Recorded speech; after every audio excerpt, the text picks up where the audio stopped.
Hello everyone. आज हम class 10th maths के चैप्टर 5th करने वाले हैं, अरिथमेटिक प्रोग्रेशन। इस चैप्टर में सिर्फ दो ही फॉर्मूले हैं। एक है ए एन का formula, N equals to A plus N minus one D, और दूसरा है S N equals to N by two bracket में टू ए plus N minus one D. ये दो ही फॉर्मूले, इसी से पूरा चैप्टर हम लोग कंप्लीट करने वाले हैं। बहुत ही शॉर्ट ट्रिक इसमें मैं बताऊंगी, जिससे आपका पूरा चैप्टर एकदम ईजी हो जाएगा। पहले तो ये होता क्या है, अरिथमेटिक प्रोग्रेशन होता क्या है। तो अरिथमेटिक प्रोग्रेशन का मतलब होता है इट इज अ सीक्वेंस। इसका डेफिनेशन देखे तो it is a sequence of number such that the difference is constant. अगर कोई एग्जांपल है, कोई नंबर, तो 1 3 5 7 9 से लेकर 99 तक, ठीक है, ये नंबर लिया है। तो ये क्या है, ये सारे कांस्टेंट है, सब में मतलब कि बढ़ते ही जा रहा है एकदम कांस्टेंट वे में, ठीक है, और ये सीक्वेंस में ही है। तो ये सारे नंबर सीक्वेंस में है और इनके बीच का जो डिफरेंस है ना वो कांस्टेंट है। ये इन दोनों के बीच में 1 का डिफरेंस है, ये दोनों के बीच में 1 का डिफरेंस है, ऐसे ऐसे मतलब कि डिफरेंस सेम है। इसे हम लोग अरिथमेटिक प्रोग्रेशन बोलेंगे। इसमें भी ये दो टाइप के होते हैं, एक होता है फाइनाइट और दूसरा होता है इनफाइनाइट। फाइनाइट क्या होता है? फाइनाइट मतलब कि जिसमें हमें लास्ट टर्म पता हो, ये है तो हमें इसका लास्ट टर्म पता है, ये सारे टर्म है, ठीक है, 1 3 5 7 9 ये सारे टर्म है, यहाँ से लेके 99 तक ये सारे टर्म है। और एक इनफाइनाइट मतलब कि कोई ऐसा होगा जैसे कि 1 3 5 7 9 से लेकर हमें इसका एंड नहीं दिया होगा, लास्ट टर्म हमें दिया ही नहीं है, तो नहीं दिया होगा उसको इनफाइनाइट में लिखेंगे, ठीक है, समझ में आ गया। तो अब देखते हैं ये वाले फॉर्मूला में, देखते हैं क्या क्या हमें पढ़ना है। A N equals to A plus N minus one D, इसमें क्या क्या पढ़ना है। तो सबसे पहले हमें पता होना चाहिए कि ये क्या है, ये सारे लेटर्स कौन कौन से, मतलब कि क्या को डिनोट करते हैं, ए क्या को डिनोट करता है, ठीक है। तो देखते हैं, एक कोई नंबर लेते हैं, 1 5 9 13, नहीं 13 तो नहीं आएगा, 13 नहीं आएगा, ठीक है, सॉरी गलती हो गया था, 13 नहीं आएगा, से लेके 120 तक, ठीक है। हमने सिर्फ ऐसे एक नंबर ले लिया है। तो इसमें हम लोग एज्यूम करते हैं कि ये A1 है, लाइट किया है, ठीक है, ये A2 है, ये A3 है, ये A4 है, से लेकर A120 तक, ठीक है। अब इसमें हम लोग को क्या, पहले A क्या होता है, A, ठीक है, ये ना A मतलब फर्स्ट टर्म होता है, ये है, ये सारे टर्म है, मैंने बताया था, ये भी ना सारे ये 1 भी एक टर्म है, ये 5 भी एक टर्म है, तो ये सब एक एक मतलब कि टर्म को डिनोट करते हैं। तो A1 जो है वही हमारा फर्स्ट टर्म होगा, और वही हमारा ए होगा, मतलब कि A1 इजक्वल्स टू ए, जो ये नंबर दिया होगा उसी को हम लोग को ए की जगह लिख देना था। इधर हमारा ए क्या है, 1, ठीक है। अब डी क्या होता है, डी में बहुत बच्चे फंसते हैं। तो डी होता है कॉमन डिफरेंस, ठीक है। कॉमन डिफरेंस मतलब क्या, ये दोनों का जो डिफरेंस निकलेगा ना वो हमारा डी आएगा। तो इसमें कैसे निकलेगा, हमें डी कैसे निकालना है, A2 माइनस A1, ठीक है। अब A2 क्या दिया हुआ है, 5, 5 माइनस 1 आया 4, तो डी हमारा क्या आया, 4, समझ में आ गया। और तो यहाँ लिखते जाते हैं, तो डी हमारा आया 4, ठीक है।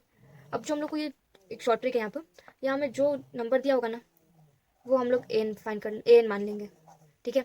अगर ऐसा कोई क्वेश्चन दिया होगा कि फाइंड 20th टर्म, तो इसका मतलब कि हमें ये एन है, ऐसा कोई दिया होगा, find 20th term where AP is equals to, AP is 1 1 3 5 9 से 99 और आगे भी जा सकता है, ठीक है। तो इधर हम लोग को ये एन मान लेना है, और ये जो लास्ट नंबर दिया होगा उसको हम लोग को छोड़ देना है, ये हमें नहीं देखना है। अगर हम लोग को एन दिया हुआ है तो लास्ट नंबर नहीं देखना है, अगर एन नहीं दिया हुआ है तो हम लोग को ये लास्ट नंबर देखना है, ठीक है, इसको एन मान लेंगे। और एन क्या होता है, एन होता है हमारा नंबर ऑफ टर्म्स, हमें नंबर ऑफ टर्म्स फाइंड करना है। तो ये जो हमारा ये है एन, तो इसमें हम लोग को नंबर ऑफ टर्म्स फाइंड करना है। तो ये फॉर्मूला ही होता है what are the number of terms, ठीक है। तो ये भी क्वेश्चन सॉल्व भी कर लेते हैं, 1 5 9 13 8 120। तो ए हमारा आया था 1, डी आया था 4, फिर एन आया था 120, एन पता नहीं है, फाइंड करना है। तो फॉर्मूला पुट करते हैं, n is equals to A plus N minus one d. N क्या है 120 इज इक्वल्स टू ए क्या है 1 प्लस एन क्या है कुछ पता ही नहीं है, तो एन माइनस वन, डी क्या दिया हुआ है 4, हमने खाली वैल्यू पुट किया, ठीक है। तो ये जब ये प्लस में तो यहाँ माइनस में आ जाएगा, मतलब 120 minus one is equals to, ये इसके साथ मल्टीप्लाई हो जाएगा तो 4n माइनस 4, ठीक है। ये क्या हो जाएगा 119 is equals to 4n minus 4। अब यहाँ देखते हैं माइनस में तो इधर इधर प्लस में आ जाएगा, तो 119 plus 4 is equals to 4n, ये कितना हो जाएगा 123 इज इक्वल्स टू 4n। अब ये 123 divided by 4 is equals to n, और जो मतलब कि वैल्यू आएगा वो आंसर होगा, वो हमारा एन का वैल्यू निकलेगा जो भी आएगा, ठीक है। वो आप सॉल्व कर लीजिएगा, समझ में आएगा। ये सिर्फ एक एग्जाम्पल था। और ये जो एन है वो कुछ भी आ सकता है, सॉरी जो डी है वो कुछ भी आ सकता है, माइनस में भी आ सकता है, प्लस में भी आ सकता है, जीरो भी हो सकता है, कुछ भी हो सकता है हमारा डी, ठीक है। बस इसमें इतना ही पढ़ना है और कुछ क्वेश्चन सॉल्व कर लेते हैं और क्या। जैसे कि ये है, ये डेसिमल में है, तो डेसिमल में नहीं फ्रैक्शन में है, फ्रैक्शन वाला कैसे सॉल्व करते हैं, आई होप आप लोग को दिख रहा हो। तो इधर एक फर्स्ट एग्जाम्पल करते हैं। फॉर द AP 3/2 1/2 -1/2 -3/2, ठीक है। और ये जहाँ तक जाना वहाँ तक इनफाइनाइट तक। Right the first term A and the common difference D। इसमें हम लोग को क्या फाइंड करना है, A फाइंड करना है और D फाइंड करना है क्या है। तो इसमें देखते हैं क्या हमें AP का क्या दिया हुआ है, 3/2 1/2 -1/2 -3/2, ठीक है। तो अब इसे कैसे सॉल्व करना है, ये जो हमारा पहला था उसे क्या लिख सकते हैं हम लोग, A इज इक्वल्स टू 3/2 लिख सकते हैं, नहीं लिखना ही है। D क्या होगा, ये A2 है माइनस A1, ठीक है। तो A2 minus A1 is equals to क्या आएगा, 1/2 -3/2। तो इसका क्या वैल्यू आएगा, ये दोनों कॉमन है, एलसीएम लेके, तो ये 2 कॉमन है तो 1 -3, तो इसको लिख सकते हैं हम लोग -2/2, तो ये -1। तो हमारा जो D आया वो क्या आया, -1, ठीक है। कुछ क्वेश्चन सॉल्व करते हैं यहाँ पर एक्सरसाइज में से। जैसे ये क्वेश्चन 2 दिया हुआ है, इसमें हम लोग को क्या करना है, पहले 4 टर्म निकालने हैं AP के, जिसमें हमें A दिया होगा D दिया होगा, मतलब कि फर्स्ट टर्म दिया होगा और डिफरेंस दिया होगा, ठीक है। तो थर्ड क्वेश्चन करते हैं यहाँ का, एक मिनट। थर्ड क्वेश्चन, A क्या दिया हुआ है 4 और D क्या दिया हुआ है -3।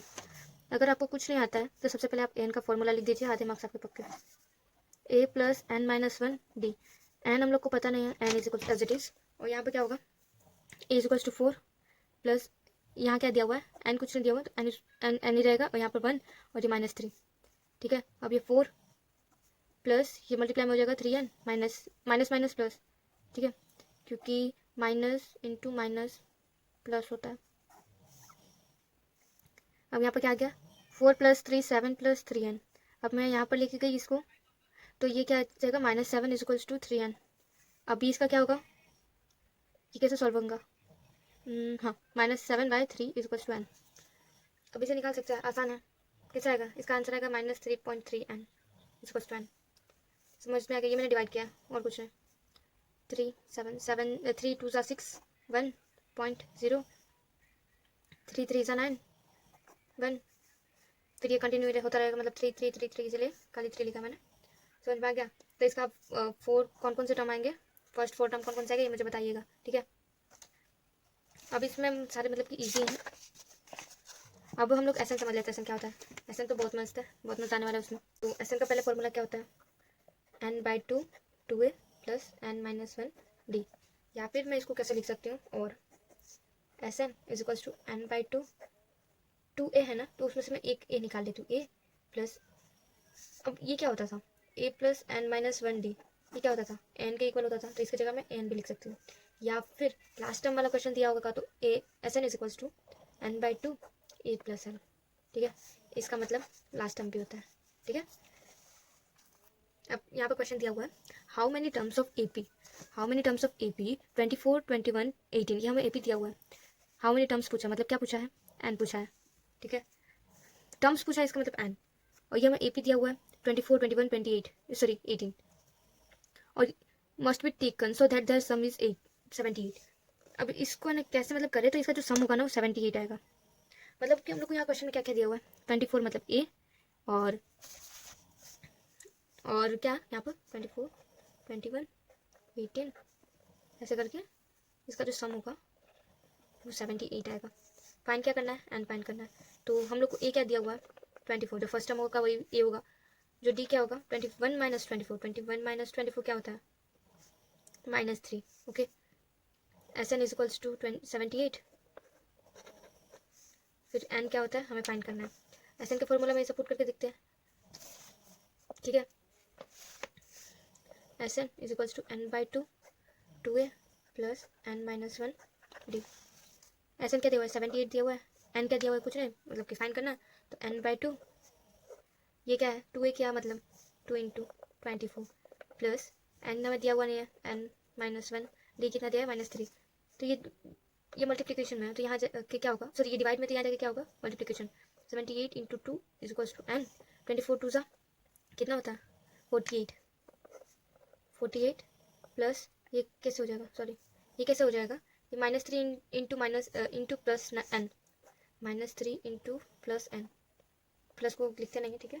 इसको कैसे निकालेंगे, जैसे हम लोग -3 इंटू 3 करेंगे तो क्या आएगा -9 आएगा। तो इसको भी ऐसे करना है, -3 इंटू n तो 3n, और ये माइनस आगे का माइनस, ठीक है। तो 48। अब n-1 कितना हो गया, ये -3 प्लस n क्या हो गया -3n, हमारे यहाँ आंसर आया था ना वो, ये माइनस इंटू है तो यहाँ माइनस माइनस क्या हो जाएगा +3। अब इसे कैसे लिखेंगे, 78 इंटू 2 कितना होता है, 8 2 16 6 1 7 2 14 15 156। 156 इक्वल्स टू n 48 -3n + 3 ये ब्रैकेट में, ठीक है। अब क्या करेंगे 156 ये सारे ब्रैकेट में है, तो अब इसे कैसे सॉल्व करेंगे। सबसे पहले तो क्या हम लोग इधर ब्रैकेट वाला फाइंड कर लेते हैं, एंड ये क्या हो गया 48 + 3, 48 + 3 कितना हो गया 51, 51 - 3n। अब क्या करेंगे इधर से n को इधर ले लेते हैं, और ये 51 - 3n - 156 कर देते हैं इक्वल्स टू 0। तो ये हमारा क्या हो गया एक क्वाड्रेटिक, नहीं ऐसे थोड़ी, अभी इसको ऐसे भी तो लिख सकते हैं 156 equals to 51n - 3n square, okay multiplication में, इसलिए तब ये क्वाड्रेटिक इक्वेशन बन गया है। कैसे बताऊँ, तो क्या है उधर आया था 156 equals to 51n - 3n square, ठीक है। तो ये 51n - 3n square -156 equals to 0 हो गया, ये इधर लेके गए माइनस में, तो तब ये इसको कैसे फाइंड करते हैं, पहले तो इसको अच्छे फॉर्म में लिख लेती हूँ, -3n square -156 sorry plus 51n - 156 equals to 0। आगे वाला जो माइनस है ना उसको आपने प्लस कर दीजिएगा, और जो प्लस में उसको माइनस कर दीजिएगा, और जो प्लस माइनस में होगा फिर से प्लस हो जाएगा। मतलब कि यहाँ पर अगर n स्क्वायर है तो जो स्क्वायर की वैल्यू अगर माइनस में होगी ना, तो उसमें जितने भी अगर माइनस में होंगे तो उसको प्लस बना देना है, और जितने भी प्लस में होंगे उसको माइनस बना देना है क्वेश्चन में, इधर इक्वेशन में, ठीक है। यहाँ मैं प्लस बना देती हूँ 3n स्क्वायर, ये प्लस में तो इसको -51n + 156 इक्वल्स टू 0। यहाँ कंफ्यूज मत होइएगा, यहाँ पर मैं खाली मतलब कि देख रही थी, बट ऐसा कुछ हुआ नहीं, वो आप भी अगर सॉल्व करते रहेंगे क्वेश्चन तो आपको भी समझ में आ जाएगा, ठीक है। तो इसे कैसे सॉल्व करते हैं, इसका तो एक तो फैक्टराइजेशन वाला क्वेश्चन है, वरना फिर एक ईजी ट्रिक है, वो मतलब कि यहाँ रफ में करके बताती हूँ। फैक्टराइजेशन से भी इसको कर सकते हैं, पहले ये करती हूँ फिर फैक्टराइजेशन से बता दूंगी, ये ईजी है थोड़ा। पहले हमने चैप्टर 4 में देखा था कि क्वाड्रेटिक, हाँ क्वाड्रेटिक इक्वेशन वाले चैप्टर में देखा था कि डी कैसे फाइंड करते हैं, D is equals to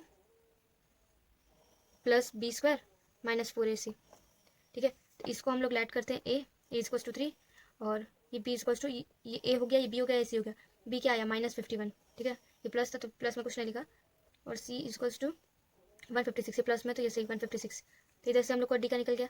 b क्या है -51 का स्क्वायर -4 इंटू a कितना है 3 इंटू 156।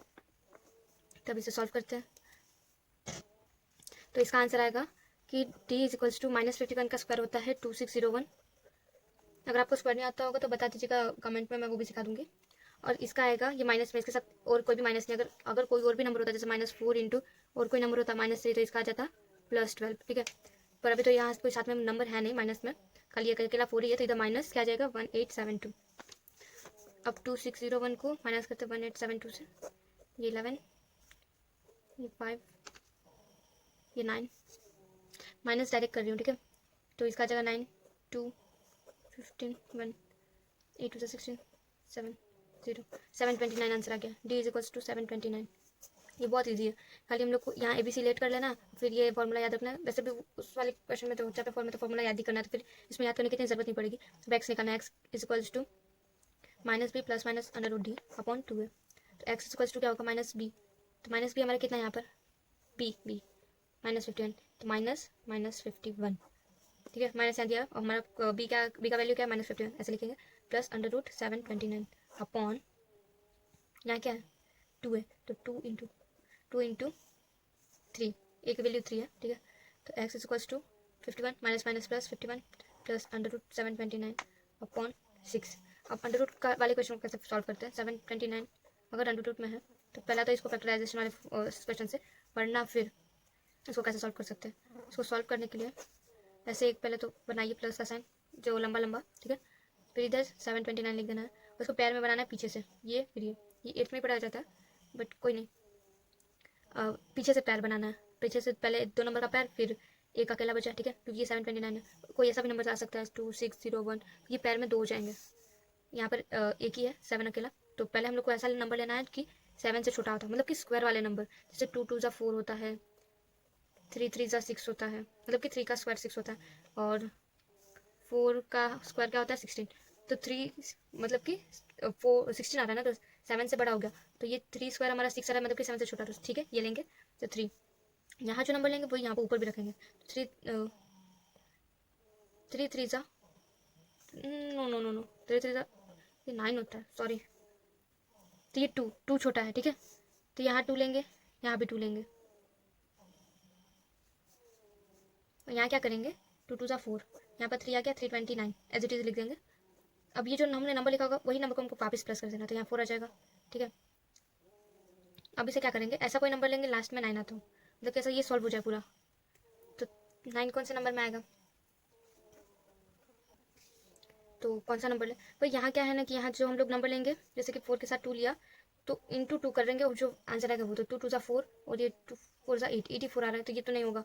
हमें ऐसा नंबर लेना है जो लास्ट में 9 है, तो 4 3 3 से होता है, तो 3 इंटू 3 3 3 9 तो आया, 4 3 12 129 ही आया, ये भी राइट नहीं है, ठीक है। तो कोई बड़ा नंबर लेते हैं, तो 6 के टेबल में 9 नहीं आता ना, नहीं 7 के टेबल में हाँ आता है, तो 47 इंटू 7, तो इसका क्या आएगा 7 7 49, और 7 7 4 28 29 30 31 32 32, तो ये आ गया, तो यहाँ पर 7 आएगा, 47 इन यहाँ लिखा है तो यहाँ पे लिखेंगे 7, ये क्या आ जाएगा 329 माइनस 0 0 0, यहाँ जो ऊपर वाला आएगा वो हमारा रूट हो जाएगा, ठीक है। तो यहाँ पर क्या लिख सकते हैं, x equals to 51 plus under root में है ना, यहाँ प्लस माइनस आता है, प्लस माइनस, क्योंकि अंडर रूट को प्लस माइनस से ही डिनोट किया जाता है, प्लस माइनस 27 अंडर रूट से निकाल दिया हमने, ठीक है, अपॉन 6, हमें 2 आए, एक प्लस में आया एक माइनस में आया, तो हम लोग एक्स को कैसे लिख सकते हैं, x equals to 51 plus 27 upon 6, ये कैसा आएगा, या फिर और x equals to 51 minus 27 upon 6, दो ऐसे ही आएंगे, ठीक है। तो सॉल्व करते हैं, इसका पहले का क्या आएगा, x equals to 27 plus 51, 7 plus 1 8 और 78, और एक्स का वैल्यू क्या आएगा, इसका क्या आएगा 51 माइनस 27, ये 11, ये 4 2 4 24 आंसर आएगा। तो ये डिवाइड में 6 भी है इसके साथ, तो 6 डिवाइड में डाल देते हैं, तो ये 78 डिवाइडेड बाई 6 करेंगे, तो 6 1 जा 6 1 बचा 8 6 3 जा 18 13 आया, पहले का 13 आया, और ये क्या है 7 4 जा 6 4 जा 24, ठीक है। तो उस वाले क्वेश्चन को हम लोग कैसे कर सकते हैं, अगर हम लोग को यहाँ कोई नंबर दिया होगा ना जिसका एक्स का वैल्यू हम लोग को ये 13 और ये 4 आया, ठीक है, तो हम लोग को फैक्टराइजेशन में करना है, तो इसको हम लोग का क्या करना होगा, माइनस में चेंज कर देना होगा, माइनस में लिख देना है सिर्फ, ठीक है, माइनस में दिया है तो प्लस में, तो इसमें हम लोग फैक्टराइजेशन में कैसे करेंगे, हमारे क्या था equation 3n² minus 51n plus 156, और इधर इसको ईजी बनाना है तो इसमें ना 3 कॉमन निकाल लेते हैं, 3 कॉमन n² माइनस इधर क्या आएगा 17n minus 52 is equals to 0, ठीक है, इसमें मैंने n कॉमन निकाल दिया। अब ये 3 है यहाँ डिवाइड में क्या n² minus 17n minus 52 equals to 0 के डिवाइड में 3 क्या है, तो ये क्या आएगा 0 ही आएगा, समझ में आया, तो 0। अब हम लोग को क्या आया था, 2 आए थे, कौन कौन से 13 माइनस 4, फैक्टराइजेशन कर लिया, बाकी आंसर तो हमारा 13 में 4 आ ही गया, पर फैक्टराइजेशन में अगर करना है किसी को तो ऐसा बता रही हूँ, तो n² minus 13n minus 4n minus 52 equals to 0, ऐसे लिखेंगे, n common n equals to n minus 13, और इसमें भी माइनस 4 कॉमन, तो n माइनस 13, ओके, हमारा आ गया आंसर n माइनस 4 एक ब्रैकेट में, और एक ब्रैकेट में आया n माइनस 13। अभी हम लोग इसको कैसे लिख सकते हैं, x equals to n, x equals to minus 4, नहीं ऐसे थोड़ी, n माइनस 4 इक्वल्स टू 0, और एक को लिख सकते हैं n माइनस 13 इक्वल्स टू 0, फिर दोनों का कॉमन ही है 0, ठीक है, तो फिर इसका आ सकता है n इक्वल्स टू 4 और दूसरे का n इक्वल्स टू 13, आ गया दोनों का आंसर, ठीक है। इधर जो हमने ये वाले फॉर्मूला से निकाला था उससे भी हमारा आंसर आ गया था, बट फैक्टराइजेशन जिसको करना था उसके लिए भी, अगर क्वेश्चन में अगर आपको नहीं करना आ रहा तो फैक्टराइजेशन में ऐसे कर सकते हैं। ठीक है। तो इसमें ना ज़्यादा कुछ नहीं, ये फॉर्मूला याद रखना है और इससे हो जाएगा। लास्ट में थैंक यू फॉर वॉचिंग, और सब्सक्राइब नहीं किया हो तो सब्सक्राइब कर दीजिए, क्योंकि अब रोज़ इस पर वीडियो आएगा।